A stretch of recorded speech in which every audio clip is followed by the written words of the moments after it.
Hey guys, John Polemy here, Actionable Intelligence. Today is Saturday, May 6th, and this is the weekly market update. The disclaimer, anything that you hear or see on this podcast or video is not to be taken as investment advice. I am not a registered financial advisor.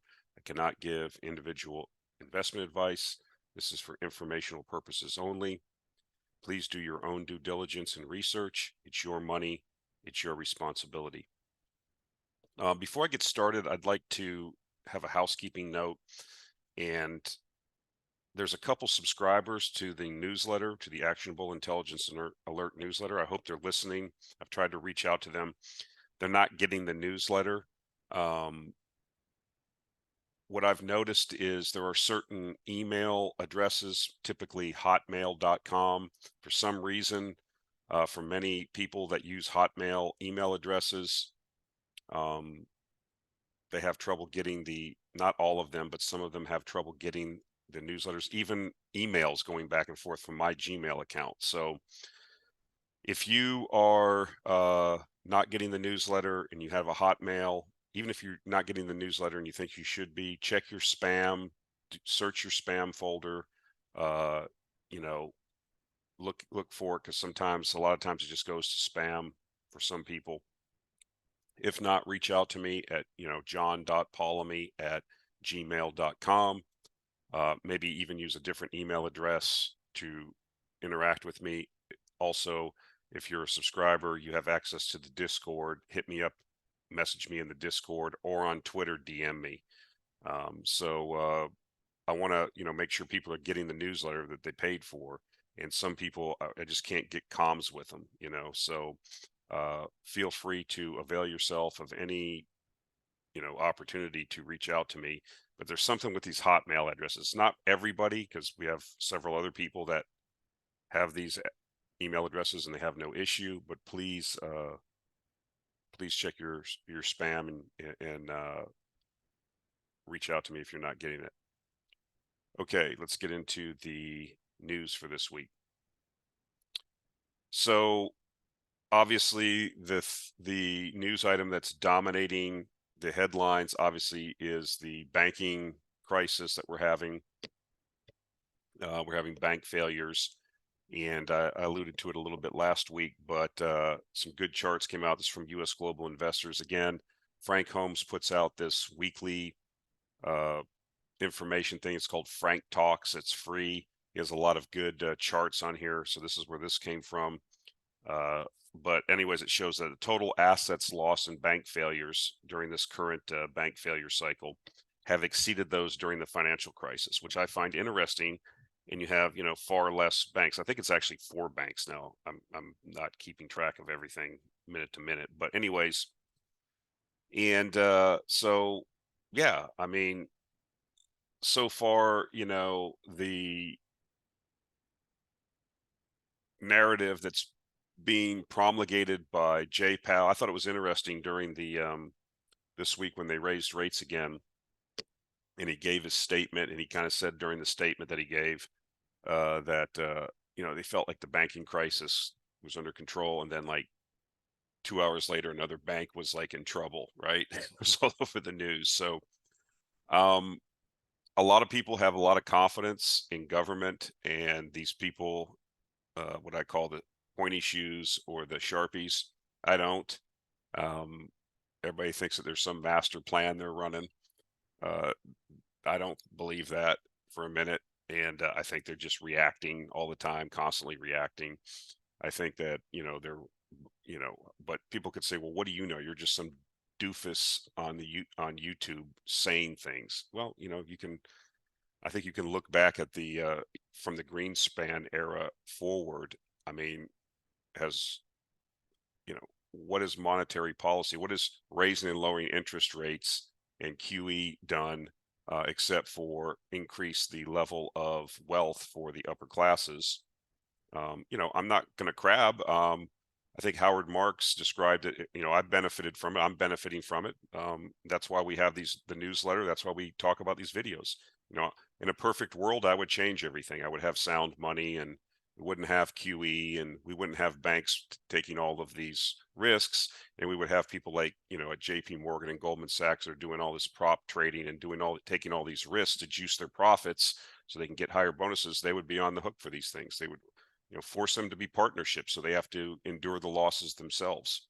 Okay, so anyway, that's never going to happen. So it's not even, it's really fun to sit around and, talk about these things, coffee house or sitting around a fire, having drinks, talking about, but this isn't going to happen. This is, we have to understand, as Pontius Pilate said to Ben-Hur in the movie Ben-Hur, to Charlton Heston, the adult man knows the world he lives in and he adapts himself to it.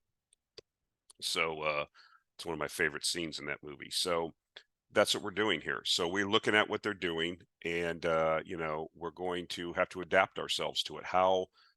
Where do opportunities open themselves up? What is actionable? Because no one's going to consult with a doofus, 56-year-old doofus on YouTube. Nobody cares what I say or what you think or say. This whole thing is run for the benefit of a small class of people at the top. And so, you can ride along. So it's kind of like, the situation like Howard Marks talked about recently.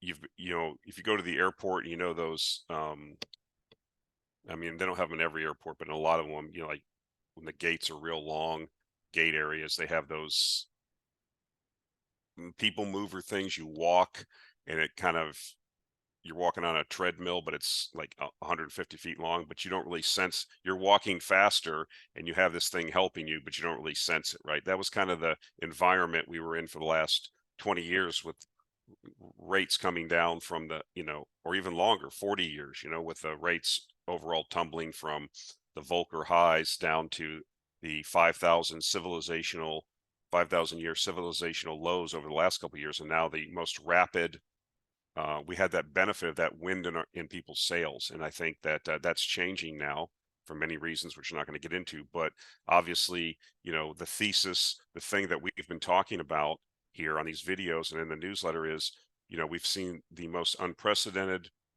quickest change in policy and raising of rates. And it was inevitable in an environment where an economy that's completely dependent on low interest rates, when you do that, it's a shock to the system. So we're now seeing things break. That's what we talked about. I mean, it's a cliche. A lot of people are, use that term. They're going to raise rates till something breaks. Well, things are breaking. And so this is a time to be vigilant. This is a time to be patient. You're now in an era, in a cycle, in a time, space, area that Buffett and Munger, this is how they got rich. You have to be patient as the values now get created by this monetary policy that's kind of like a wrecking ball going through the markets. It's destroying these markets that were not set up for these rates being this high. So I expect to see more of this. What's happening? Well, I mean, the banks, banks are kind of, they lend short, or they borrow short and lend long, and then they've got cattywampus with these rates increasing so high.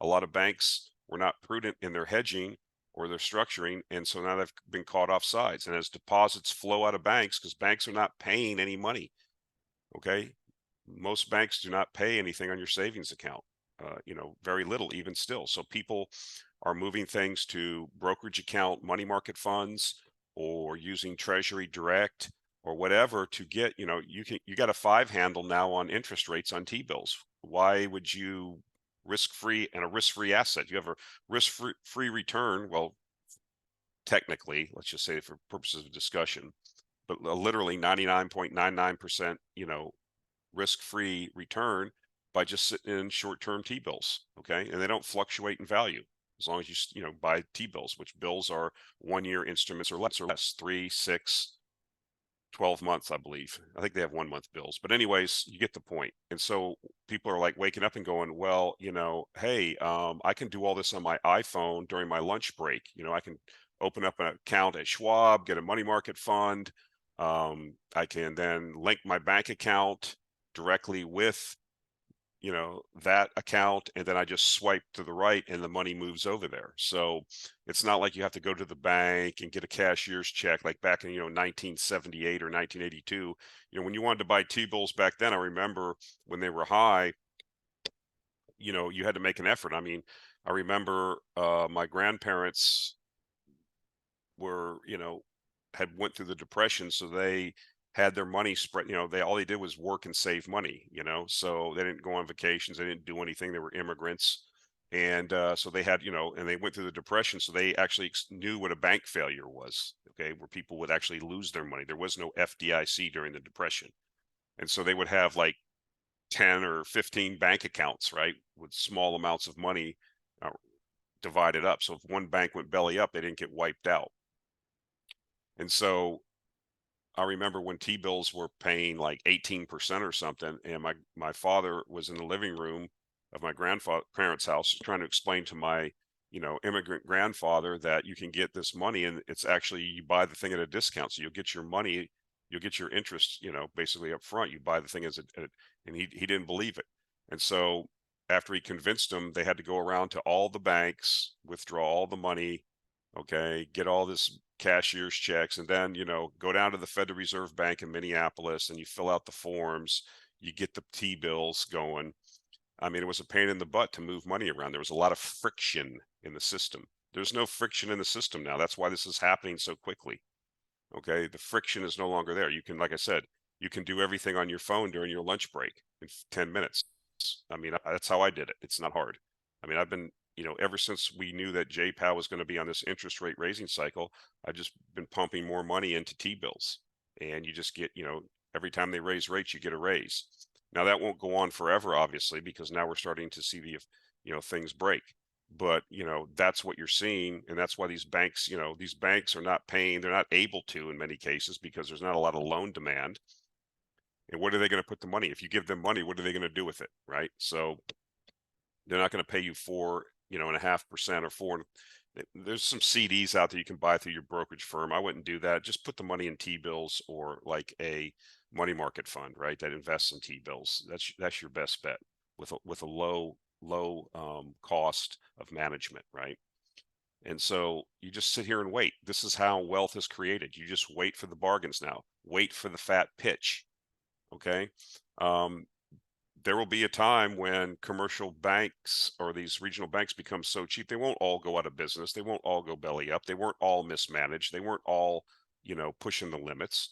And so, but the baby gets thrown out with the bathwater. And at some point, these things will bottom. This whole thing will change. And then you will get a buying opportunity there. That'll be one example. So, again, we haven't seen the full effect of the commercial real estate debacle that seems to be building flow through to these banks. Most as these debts need to be rolled over, as loans need to be rolled over, as the ability to service. We've seen several examples now, kind of like, we talked about, before a volcano erupts, you get these little pre-eruptions and earthquakes around the volcano that are warning you that something big is getting ready to happen. And so we've seen that, right, where some major firms, I think like BlackRock even have, people they've gated the exit of some investment funds into real estate, or they've even handed the keys back to the banks on some buildings they own. So these are the precursors to what's going to happen. And as long as rates stay higher, that's why higher for longer just causes more damages, ultimately causes more bargains. And so the thing to do, in my view, and again, this isn't a good advertisement for the newsletter, because it's like, I'm telling you what, I'm not going to pay this guy $150 a year to tell me to go into a money market fund. Well, that's what you should do. And then you wait. The recession, we're in a recession. If you look at housing and manufacturing, and employment now is starting to crack. Okay. It's going to be acknowledged by the second half of this year that we're, in a recession. These high rates are just cracking the economy. It takes time. And flow through effect, we talked about the two things to remember. These things, the lag effect of the rate raising cycle and the QT as it moves through the economy. Okay. The other thing to remember is, some people have speculated that the Federal Reserve actually looks at this whole banking thing, because you've seen, now there's a lot of negative sentiment and reluctance by banks to expand credit. Why would you do that? Because sentiment's negative now. People are scared. Okay.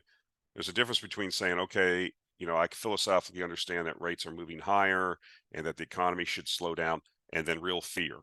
And so when real fear sets in, and that's an emotional primal response, if you're a loan officer, you're going to really be scrutinizing any type of loan. And so the bank credit's now tightening. So that's another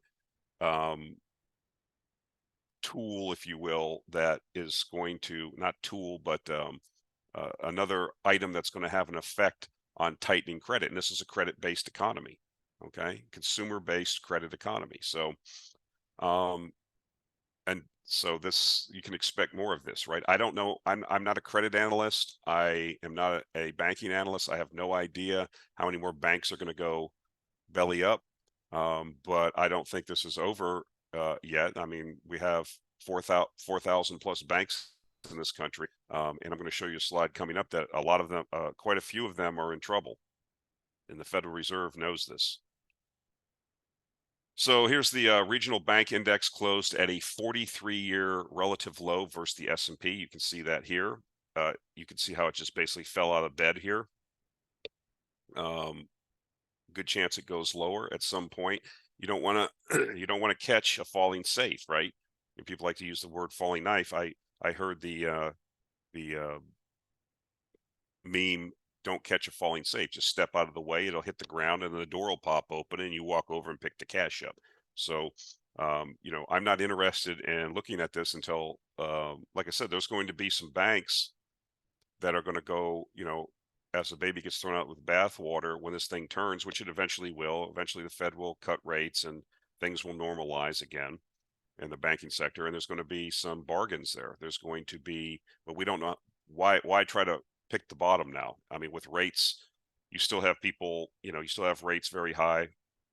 The language, the narrative from the Fed is higher for longer. So until we see the Fed crack and start lowering rates, then there's no reason to even look at this. It's just monitor things, be patient. Again, as Buffett said, to use the cliches, you're standing at the plate and you're receiving pitches over the plate, or you're receiving pitches, but there's no balls or strikes being called. You can stand there as long as you want and wait for that pitch right in your wheelhouse and knock it out of the ballpark. That's how the real wealth is created. So that's what we're doing. In the meantime, sell in May and go away. Just, enjoy your spring and summer and come back at Labor Day. We'll see what's going on. And, as things, that's why I'm adopting kind of that, I really am a big fan of that hope cycle analysis, because that will tell you it's not really going to forecast anything, but it's kind of telling you what's going on now, casting, what's going on, and then you'll be able to see things turn. It'll start turning again as rates decline. That will translate into the housing market, turning. That will then feed into, orders for increased goods. That will, flow into higher corporate profits, and then employment will turn last. Okay. So we have the tools in place to see this. Okay. It's all about, what has happened in the past, probabilities. I don't think things will be too different this time. I don't think it's the end of the U.S., economy. So we'll have to see what happens. This could be a very deep recession, could be a light recession. We don't really know. So we do know that the probabilities are that once the recession starts and the Fed cuts rates, that's when the stock market will have another leg down. And so we're nowhere near a bottom yet.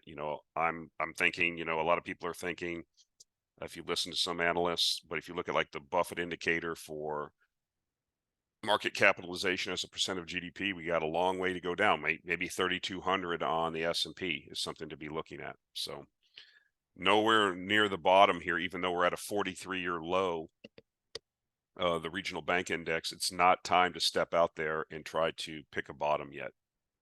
There will be 3 to 5 times returns on some of these banks, and some of these things will be 10 baggers, but it's not time yet. And so the banking crisis just getting started. This was a tweet that came from the, I guess, a Federal Reserve study that was done recently.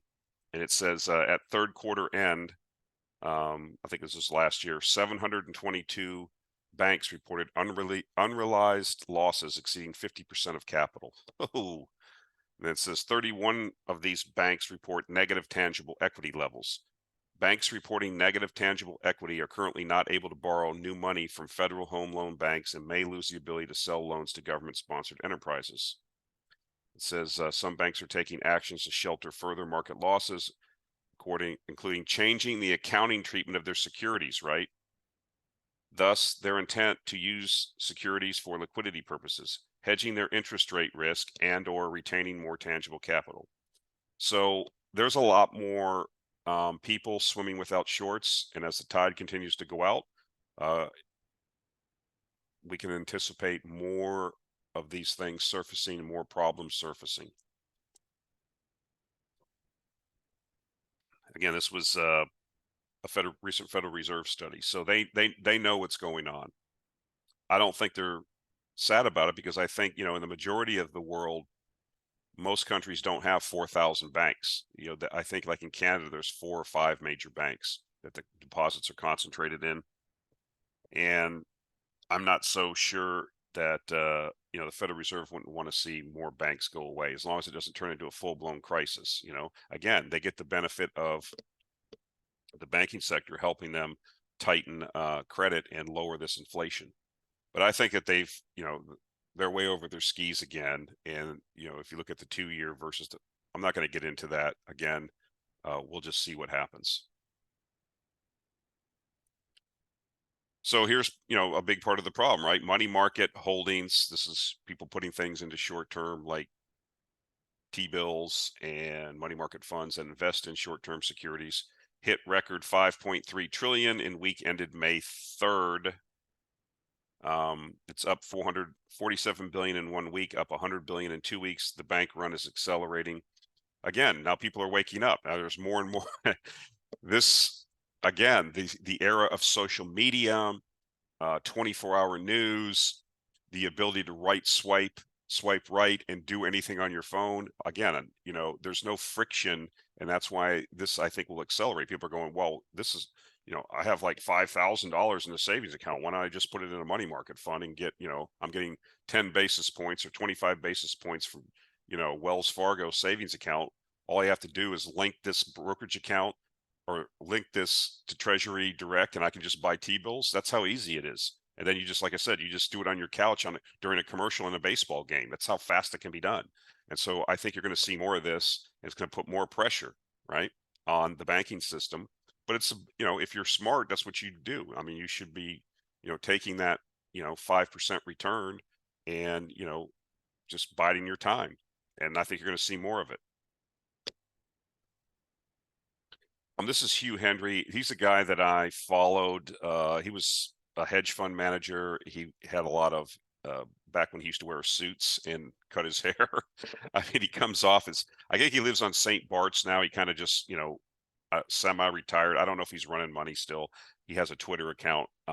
He's kind of a little bit off the wall, but this is he kind of had this 5 or 6 minute clip here on Bloomberg, and he talks about, that yes, he feels the banking crisis can get a lot worse. That you could actually see a situation where, he talks about like these hedge funds closing down where they gated investors from leaving, right? Because if too many people rushed out in fear, they don't have the money, and then the assets that they have are declining in value. They can't pay the people back, so they don't let people leave. And he talks about, in some of these big funds, it can take 2 years to get your money out. And he said that, something similar, he's not predicting it would happen, but something similar could happen if the banking sector gets really out of control, where they say, your deposits, in your savings accounts, if you're gated, you just right click or right swipe your money out. I'm not saying that's going to happen. I don't think he's saying it's going to happen, but it's a possibility. Ultimately, what needs to happen is the Fed needs to cut rates and get these banks back on side, because right now they're just getting killed. you may not agree with that, but that's kind of what needs to happen. I thought it was very a pretty good interview. I'll put a link to the actual interview. But this is was kind of interesting discussion. I kind of would like to get one of those hats too. Acid capitalist. It's kind of cool. But yeah, check that out. It's I'll put a link to it in the show notes. So this was a back in April from Frank Talks. He was talking about some analysts that were talking about probabilities and recession possibly in Q4 of 2023 or Q1 of 2024. This is from one of the Frank Talks in April. I think it was before Easter. It said over the past 70 years, a Fed pause. You're talking about a Fed pause now because I think that's what we're talking about now. I mean, Jay Powell didn't say that, but that's kind of what I think everybody's kind of anticipating. Maybe he'll keep raising rates. Then I think things will just get worse. But it says, though, that if you look at the history of everything, that's what we have to go on to kind of figure what would happen if, if things play out like they've played out in the past, and what's the probability of that happening. So anyways, over the past 70 years, a Fed pause was followed by an economic recession 75% of the time, with an average lag of 6 months. And so if we're pausing now, or, then we could be looking at a recession average, starting in the fourth quarter. An acknowledgement. I think there's already a housing recession and a manufacturing recession. But I think the service sector is booming still. We know that. So anyways, it said this is according to CLSA analysts. The two analysts believe that the Fed has just one more hike. This, like I said, was in April. So they said one more hike, which would have been the May hike that we just saw, before it pauses and begins to reverse course. The cycle should be complete by July, Redmond and Chen estimate. So that again puts you at late fourth quarter, early first quarter. Now, remember, you have an election next year too. If we're going to be in a recession late in 23 going into 24, they have to begin cutting rates and stimulating the economy. Otherwise, you're going to have the husk of Joe Biden standing there with trying to get reelected in the middle of a recession. So don't lose sight of that, and remember the lag effects. You got to start cutting rates sooner rather than later. You can't wait till this time next year and be cutting rates and think it's going to have an effect on the election. And believe me, don't think for a minute that these things are not political. They are. So they go on to say, the time to buy equities is when the manufacturing PMI bottoms, which we're tracking it as part of our my analysis and trying to recreate the hope cycle. When manufacturing PMI bottoms after the start of the recession. Doing so resulted in positive 12-month returns 7 out of 8 times. Again, see, we play probabilities here. We're looking for, so it's not time to be buying equities now, for an average return of 26%. I threw this in there because this was another quote that was from this week, but I wanted to throw this in here just because we're talking about, when's the Fed going to pause, blah, blah, blah. I'm not going to try to analyze it and predict it. It's a mug's game. Just understanding that when they do, or when they begin cut, this is what we can anticipate happening. That's the whole purpose of this analysis, not to predict when they're going to actually do it, because who knows. Former Federal Reserve Bank of Dallas President Robert Kaplan said this. He said this week that the banking situation may well be more serious than we currently understand, unquote. Well, we do think it's worse because the Federal Reserve has already analyzed this and knows it can get worse. He added that he supported, quote, a hawkish pause, unquote, in interest rates, which alas didn't happen. So again, we watch the data. We, look at, permits for new houses, housing starts, ISM manufacturing PMIs, new orders indexes, diffusion indexes from New York, Philadelphia, these type of things. They all give us a clue to what's happening, right? And operating earnings estimates going forward, and finally employment to give us a clue where we're at in this cycle. Again, these are, we're not trying to predict. I can't predict when things will start. It's just that looking at what has happened in the past. Again, I look at the probabilities like in poker. If I get ace, ace, I have, if I play that hand the same way in the right position, 10,000 times, the computer tells me I'm going to win like 54% of the time. I don't know the exact percentage, but it's going to be above 50%. It doesn't mean each individual hand I'm going to win. Okay. It's like, okay, my probabilities, and I should be pressing things. This would be the time, based on the situation I'm in. So that's what we're doing. What are the probabilities based on, unless you think that, the world's going to end. And I don't think that's going to happen. So yet. So I just think these are interesting things. I mean, I actually get a kick out of this intellectually, looking at this stuff, trying to, analyze this data. A lot of people just say like, hey, just give me some actionable advice here, or what are you doing based on all this? It's all I want to know. But I think it's kind of fun to get in there and take the back of the watch off and see how everything really works. Maybe you find this boring or not useful, but this is what we're looking at. So again, these are the last, I believe, 14 rate raising cycles since 1950. What has it resulted in? In 11 out of the 14 rate raising cycles since 1950, you've had a recession. 11 out of 14, and the other 3 you had a quote soft landing.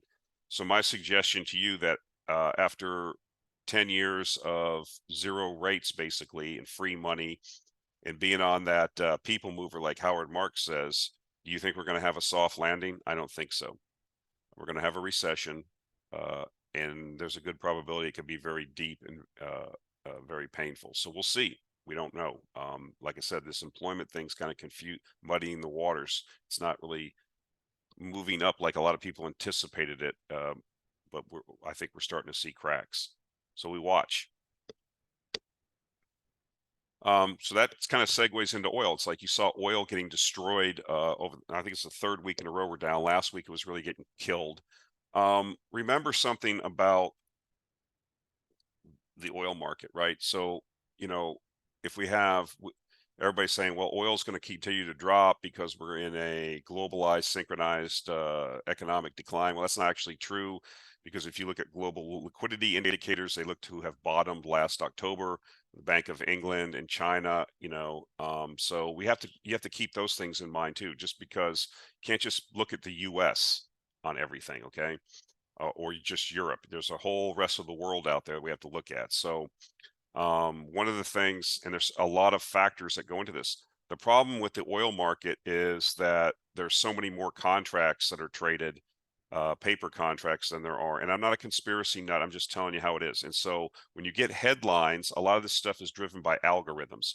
Okay, PMI is down, the Fed raised rates, recession. That's what those things are programmed to do too. Look at probabilities, and you want to be the first one out the door. So the selling starts, and then when they drop sufficiently, then the algorithms pick up on that, pile on the short side, and you get these huge volatility. This is what we've been talking about. I've been warning about. You're going to have tremendous volatility in a lot of these markets with as liquidity tightens. Okay, and it's been tightening. We've been talking about this, and so I like to go back and look at the fundamentals, because ultimately in the short and medium term, yes, liquidity and sentiment will drive the market, but in the end, fundamentals will rule. But then again, people say, well, John, I mean, when the oil price goes down $10 a barrel in 1 week, then oil stocks drop. Yes. I mean, I can't give you a panacea. I can't soothe your fears. If you are laying at wake at night staring at your ceiling and your stomach's turning about, should I sell my oil stocks? Then you should sell your oil stocks. You shouldn't be in that emotional state. It's the same thing I talked about uranium. Okay. We do have bullish fundamental news. Here's one of the things that's fundamentally bullish. It says Russia raises proportion of idled wells. One of the things that happened was, you had the OPEC plus cuts go into place. Russia was being accused of yes, they were jamming a lot of oil into the market earlier this year, especially with the sanctions coming on. More sanctions came on in February. So they need the money for the war. Okay. I mean, come on, they're in the middle of a war. with Ukraine and NATO. So they have to, they need money. So this is how they get money. So I do think, though, that they're looking past this. You see the amount of idled or shut-in wells has been increasing. That should give you an indication that production should come in. I'm not saying they're going to meet their goals. I'm not going to say the Russians don't cheat. I'm not going to say that the Saudis or Omanis don't cheat. I'm not in the energy Ministry of Energy in any of these countries, but it appears we just look at the data points, and so these wells are maybe they're they did their push, they pushed the crude out that they as best they could, and now they're getting on side with the rest of OPEC to do their like 500,000 or 600,000 barrel a day cut. So we'll see. Again, fundamentally, right? One analyst that I follow on Twitter, he said that, well, cuts are not positive. If you're cutting supply, that means that the market's weak. I don't disagree with that. I mean, it doesn't take much of an oversupply or undersupply in any one market, commodity market, to have the price really swing. Okay, but what I'm saying is that supply is going to be pressured over time. I don't know what's going to happen in the next 30 or 60 days or 3 months or 6 months, but I know that insufficient investment is going to lead to supply shortage or insufficient supply to meet the rising demand. And if you just focus on the United States and Europe, that's not where the growth of petroleum demand is coming from. It's coming from emerging markets. It's coming from the global East and South. It's coming from India. It's coming from China.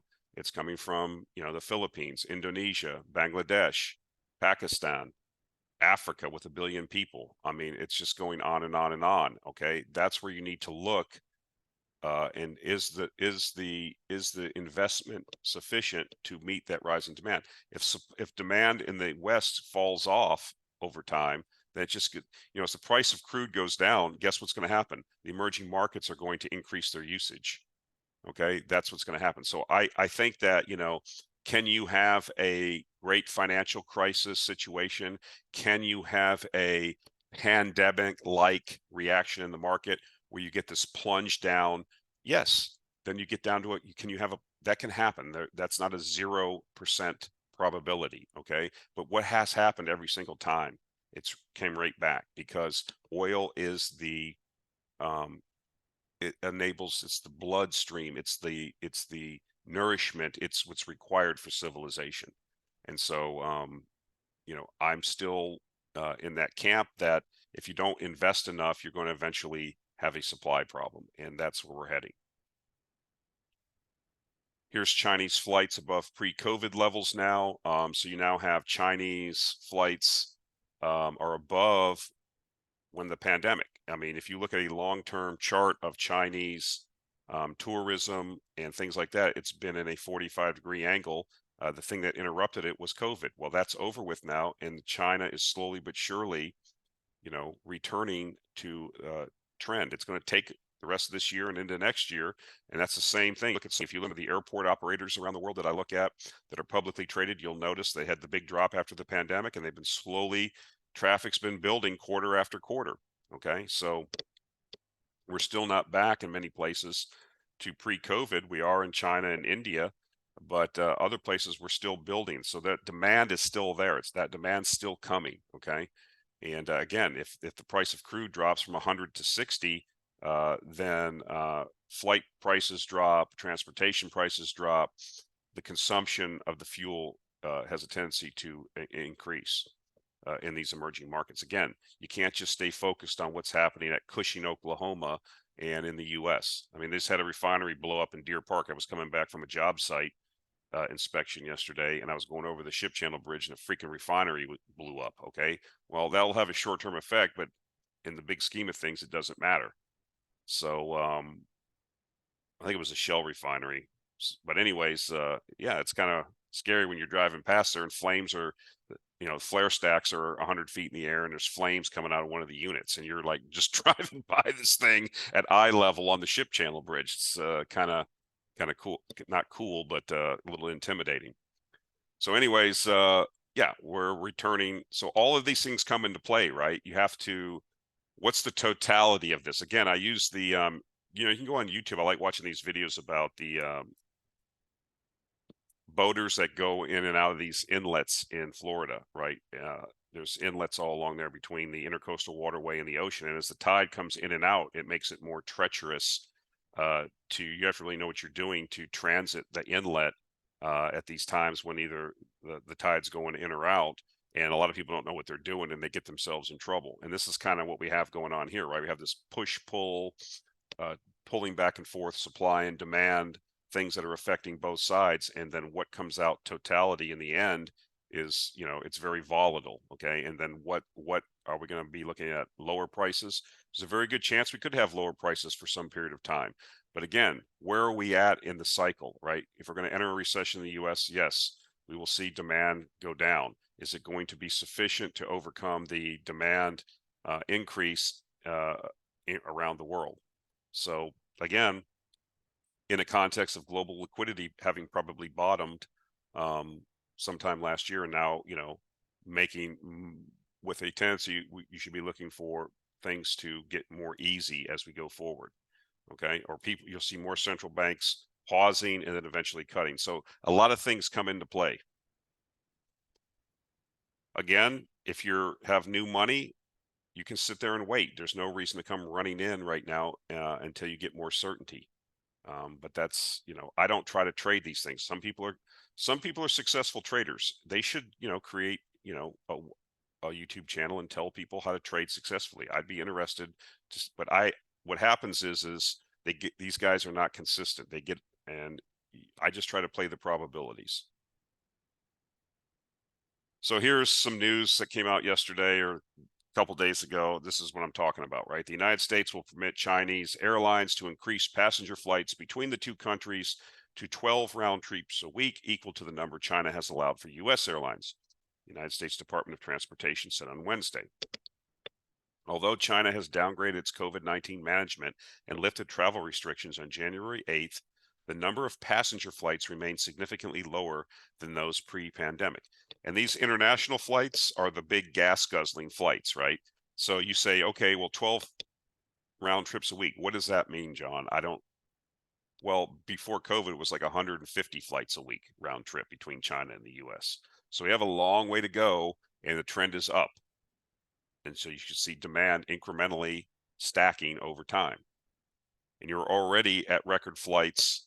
I think there's, if you read this article, which I'll put a link to it, there's like more and more countries are returning to, international travel between China and them. So as this pandemic recedes, which it has, I was talking to my wife about the possibility of her returning to the U.S. from Ukraine, and she was all worried about COVID, having to get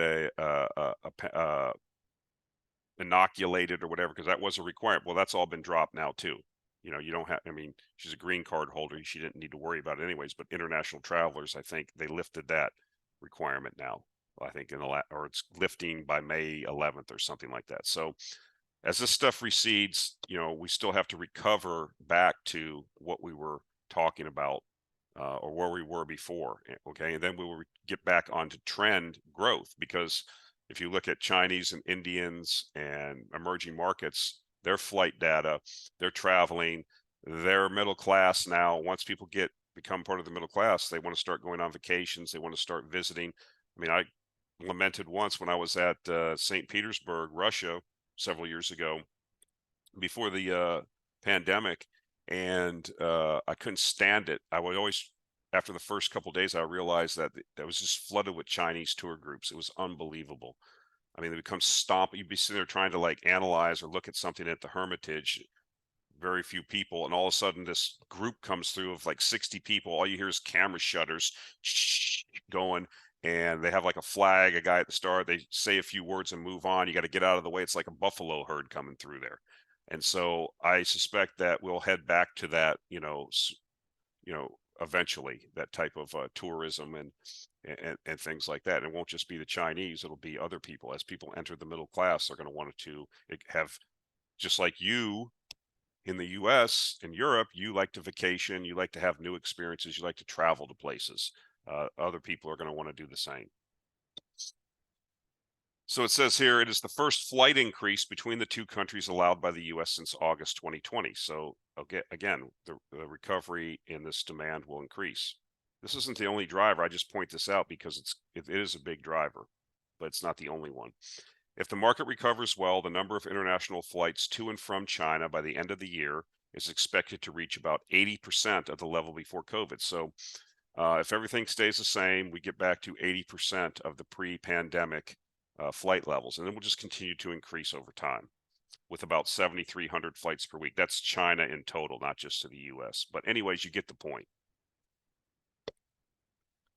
So this was a chart. I'll put a link to it. It's that outfit that does all those cool infographics. And one of the things they were talking about here, they were showing, I didn't want to put the other one on because the graph was kind of busy, but it kind of showed that chart that we've showed many times in the past, which is the Goldman Sachs Commodity Index versus the S&P 500, showing it, commodities being at a 50-year low relative to equities as measured by the S&P 500. But this goes into kind of these super cycles of commodities, which, I'm an advocate of, that we are in a beginning stages of at least a decade-long cycle, upcycle in commodities that will be punctuated again with cyclical pullbacks. But what I liked about here was it shows the peak of the super cycle from long-term trend, trough of the cycle from trough to trough, because and what you can, experience in downturns of cyclically inside of a secular trend, and then the length of the cycle in years, and then the upswing years and the downswing years. The last peak year for commodities was 2011, which is now 11 or 12 years ago. And you've heard me harp on and on about the underinvestment, not just in oil and gas and energy, but in all commodities, right? And now with the current zeitgeist of these mineral intensive energy transition, the writing's on the wall. And so I just thought this was interesting. I'll put a link to the infographics so you can look at it yourself. They have an article along with it, short article that's kind of, if you're not familiar with this, but I think most people listening to this podcast or watch these videos kind of understand my thesis vis-a-vis what I think is going to happen with the resource markets over the next decade.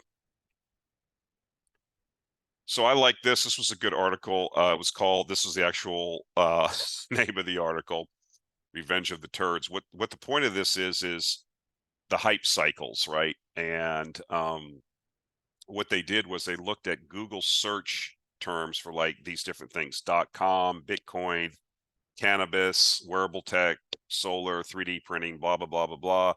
Peak search interest when all the bleacher bums and shoe clerks and retail investors were searching, after, these big moves had happened in a lot of these things. Then the bleacher bums show up when they, when Jim Cramer starts talking about it well after the peak or near the peak. And then what was the subsequent, once retail is searching on Google and you get these massive search explosions looking for this is the typical return. So you don't, that's not how we do things. We, we buy things that are bombed out, buy things that are cheap. We don't follow retail into Bitcoin at the top or the .com bubble. I just find it fascinating. I think two things here, don't fall into these things. I think I've talked about using Google search analysis myself on terms to see where we are with sediment. It's been useful for myself, but I think if you go back and you think about these, like cannabis, for example, was a recent one. It's down like 95 or 97%. Okay. Do I think eventually it might have some possibility of recovery? Yeah. It's going to have to thin out. Legislation is going to have to change. I would like to see the cannabis ETF go away. Okay. That would be a signal to me that, you're near a bottom, but there's no guarantee that would happen. Okay. And it's the same thing. You just don't want to get, I guess the point is, these are interesting sediment indicators, or not sediment indicators, but the Google search analysis is, but just saying that human behavior doesn't change. Retail schlubs, and guys, people say, well, man, John, you're pretty harsh on retail. I was a retail schlub. Okay. When I first started investing, I didn't know what I was doing. I made all kinds of dumb mistakes. Okay. I would make linear extrapolations on, well, these earnings, and it's just going to keep going on forever. And I didn't know how tops were formed. I didn't understand how the markets worked. I didn't understand any of this. Okay. And I fell for some of this stuff. Okay. I learned my lesson well before this .com thing. I played it on the downside. I was just shocked about how, but guess what? In 2008, when we had the last like run in resource markets, I got sucked into it, right? I leveraged myself up. So what does Munger say are the three things that kill people financially? Liquors, ladies, and leverage. And so, you know, I could be a lot further along than I am now. Except I leveraged myself up because I was going to swing all in, and I got taken out. Luckily, I was able to recover, and I've learned my lesson. So that's what I'm trying to tell you guys. I've already been there. I've been a retail schlub, a bleacher bum, a shoe clerk. Okay, you don't need to be one. Okay, you don't need to lose that time and take those losses. Remember, first rule, don't lose. Second rule, don't forget the first rule. I mean, these are all cliches, but they work, guys. You're traveling down the same road many people have already traveled. Just read the road signs, read the signals that people have left. That's the point I'm trying to make. So I'll put a link to this article. It's fascinating and interesting. So a couple clown world things here. So I'm not exactly sure about this. I got to do some more research, but I've read about this week. This is I'm not a big fan of trying to make everybody equal. Everybody isn't equal. They are equal under the law. People are equal. People have value as creations of God. That's what I believe. But people are not equal. It's not fair that I'm going bald and some people have full heads of hair. It's just how it is, right? I'm joking, of course. Some people are taller, some people are shorter, some people have disabilities, some people have high IQs, some people have low IQs, some people had two-parent homes, some people have to struggle out of poverty. It's just the way it is. It's the way the world is. And so there's a view by some folks in society that, well, we have to make everything equal. Everybody has to be equal outcomes.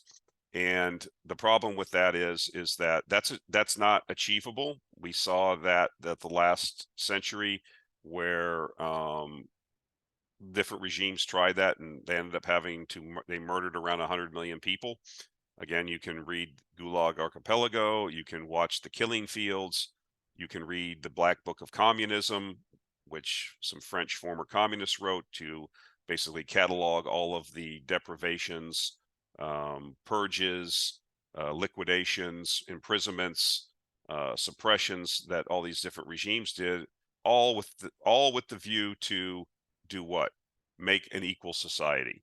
Okay, because it's against human nature. Again, this is the whole problem that I have with what's going on in society. So I'm going to get off my soapbox and tell you what this is not the end all be all. This won't cause the end of Western civilization. But again, this is death by 1,000 cuts, guys. And so I'll put a link to the article. It says basically the Federal Housing Finance Agency implemented major changes on Monday, changes to the fee structure of conventional mortgages guaranteed by Fannie Mae, known as, these two, Freddie Mac and Fannie Mae. These changes would effectively lower the fee gap between borrowers with high credit scores and those with low ones in a government effort to make, quote, home ownership more affordable, unquote, for underserved communities and first-time buyers. Middle income home buyers argue its disadvantages to those more financially prepared to buy a house. In simpler terms, the new changes show that the higher one's credit score is, along with giving a larger down payment, the more you have to pay. And so there's different fees for these things. And if you have a good credit score, if you build a good credit score by your behavior, by your judicious use and management of credit, by your consistent ability to pay on time and do that over a long period of time, and to be a steward of capital, a good steward. Now, the wag, the bleacher bum, is now going to come in the comments and say, well, what about somebody that, yes, people have unanticipated medical things and they get wiped out and their financial and they have to live off credit cards. I get it, but that's not most people. Most people that have low credit scores because they don't manage their credit properly. And ultimately, in my worldview, you're individually responsible for yourself, regardless of the circumstances you're put in. I did not have a silver spoon. I came from lower middle class. I built myself up over time. You know, a lot of people helped me. I had mentors and help. Okay. But what you got to do is it's a long, how you get wealthy, how you get a good credit score. These are long-term prospects that you have to manage. They don't teach this in high school because they're too busy teaching that a person that dresses up as a woman that has a penis is somehow a woman. That's more important than teaching people how the banking system works, how compounding wealth works over time, how to write a check and manage a checking account. These things are not taught. How to get and maintain a top credit score. These things are not taught. And there's benefits to doing this, guys. There's benefits when you have a higher credit score. So now what the government's going to do is, we're going to say, well, the lowest common denominator, we're gonna put everything for their benefit and punish people that do the right thing. That's how I take this. Now I need to do some more investigation to see exactly what this is. But again, this is not just this isn't going to kill the U.S. economy. This isn't the end of Western civilization, but this is where we're heading, right? This is the end. It's just the more degradation and, trying to make everybody have an equal outcome. It's not possible. The only way you can do that is by at least move in that direction, is restricting freedoms, restricting liberty, taking from the producers and giving to the non-producers, taking from the responsible and giving to the people. I'll just say it, to each according to his needs, from each according to his means, right? So that's how I look at it. And it's going to continue. It's not going to get better. We have a totally different country than we had 20 years ago, 50 years ago, 100 years ago. A lot of people think that is progress. It depends. The demographics have shifted now. People unfortunately, have a tendency, I think, to vote a certain way based on the demographics. I'm not going to get any more. You can infer what you like from that. And so, a lot of people that are immigrating to this country don't come from places that have a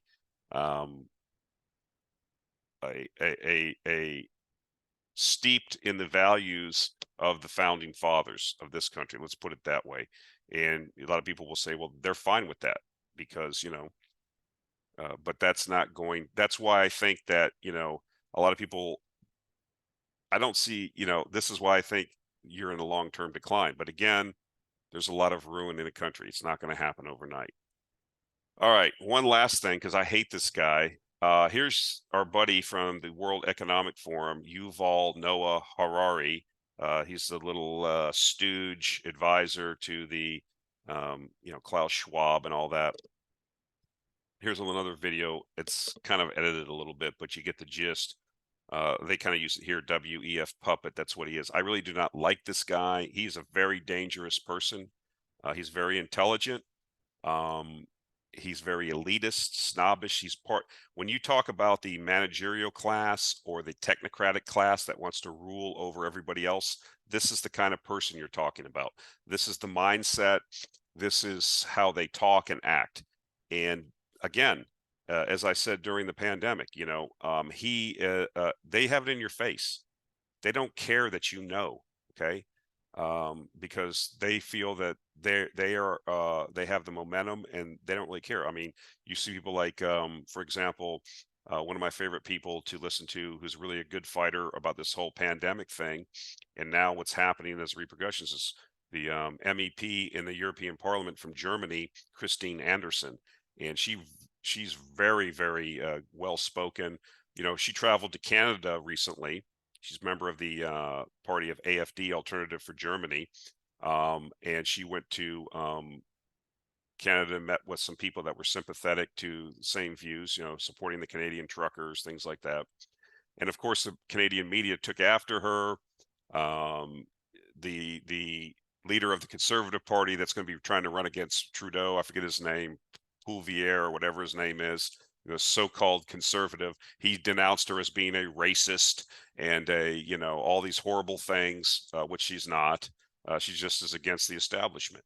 And this guy is the establishment. This is the guy that's trying to. And what he says here is, let's get back to what he says, and I'll put a link to the video. It says, leading advisor to the World Economic Forum, Yuval Noah Harari, suggests that the totalitarian restrictions implemented in response to the scandemic, this is the words of this tweeter, not me, including stopping all flights and locking down entire countries, will make people, quote, more open to radical ideas about how to deal with climate change. You see where we're going, guys? Climate change is going to be the next push to control you. Did you see I'll put a link to the YouTube video of Senator Kennedy from Louisiana, who's one of my favorite legislators. I love this guy. He's knows how to tear apart these witnesses. He had a deputy administrator or the deputy administrator or something from the one of the agencies, Department of Energy or one of them, and the guy was up there talking about we have to spend $50 trillion to get to net zero by 2050, just in the US, $50 trillion.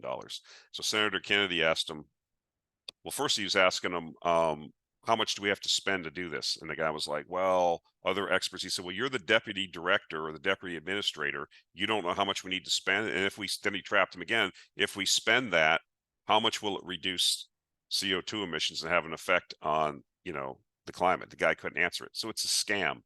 It's always about more money for them and more control. Okay.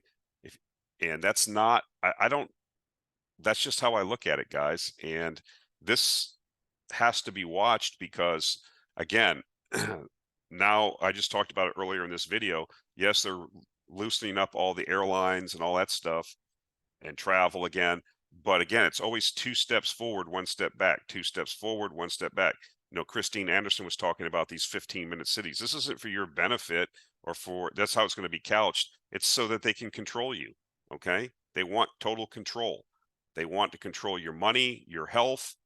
They want you to be able to buzz in and out, and then they can just turn you off. They can unperson you. You can be forced. I mean, I talked about the story about, in China, about the guy that had such a low social credit score for whatever reason that he had to walk from I'd go to the cities to work. He had to walk from one of the major cities on the coast to his village. It was 300 miles or something because his social credit score, for whatever reason, was so low that he couldn't get a train ticket. He couldn't get an airline ticket. He couldn't interact with society. He had to walk and, sleep by the side of the road, I guess, and bum food off people. That's what they want to do. And most people will go along with it if they're forced into being uncomfortable. We saw that. And this is what Mr. Harari's talking about in this video. And so most people just aren't going to get it. They don't want to. They don't want their mind to go there, because if you go there, it's very frightening. And that's where we're heading. And everything's going to be couched in, it's going to make it easier for you. It's going to be better for you. Just look at how beneficial it will be. And we're going to solve the climate. We're going to solve a non-problem. And you can see how it's slowly shifting. This is what they've always wanted to do. And now they've proved to themselves that they can lock you down. They've proved to you that they can make you wear a fart mask on your face, and you don't, fabric, on your face, and you'll do whatever because you want to travel, you want to do this, you'll just do it because you don't want to be unemployed, you don't want to be able not to buy food, but there will always be people that won't go along with it, but they're going to do everything they can to get as many people on side as possible. And that's where we're heading, at least in the West. Okay, guys, that's it for this week. Appreciate it. Continue to keep going up in the subscriptions or the people watching the YouTube videos, so I do appreciate that. Again, I do make provocative statements. Hit me up in the comments. I've been busy recently over the last several weeks, so I haven't engaged in the comments that much. I'll be making more of an effort to do that. Again, the Actionable Intelligence Alert newsletter, $150 annual subscription, 12 issues. You get links to the back issues. You get access to the Discord where we have a lot of good conversation. Please consider that if this type of discussion leads you to wanting to understand how we take advantage of that in the markets. All right. We'll talk to you next week. Thank you.